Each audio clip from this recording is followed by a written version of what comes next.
தமிழகத்தில் நடைபெறும் அரசு நிகழ்ச்சிகளில் தமிழ்த்தாய் வாழ்த்து பாடலை முதலில் பாடுவதற்கு எந்த தடையும் இல்லை என்று சென்னை உயர்நீதிமன்றம் தெளிவுபடுத்தியுள்ளது. தமிழகத்தில் அரசின் செயல்பாடுகள் தமிழ்த்தாய் வாழ்த்துடன் தொடங்குவதை உறுதி செய்ய உத்தரவு கோரி சென்னையை சேர்ந்த அனன்யா ராதாகிருஷ்ணன் பொதுநல வழக்கு தாக்கல் செய்திருந்தார்.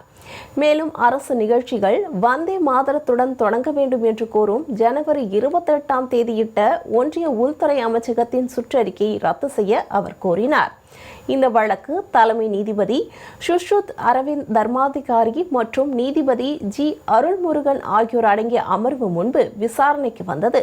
அப்போது ஒன்றிய அரசு சார்பில் ஆஜரான வழக்கறிஞர் ஜூலை 9ஆம் தேதியன்று ஒன்றிய உள்துறை அமைச்சகம் வெளியிட்ட புதிய அறிக்கையின்படி வந்தே மாதரம் மற்றும் தேசிய கீதம் ஆகியவை அடுத்தடுத்து பாடப்பட வேண்டும் என்றும் தேசிய கீதத்திற்கு முன்னதாக வந்தே மாதரம் பாடப்பட வேண்டும் என்றும் தெளிவுபடுத்தப்பட்டதாக கூறினார். மாநில கீதங்கள் குறித்து அந்த அறிவிப்பில் எதுவும் கூறப்படவில்லை என்றும் தமிழ்த்தாய் வாழ்த்து கடைசியாக பாடப்பட வேண்டும் என்று அதில் நிபந்தனை விதிக்கப்படவில்லை என்றும் தெரிவித்தார்.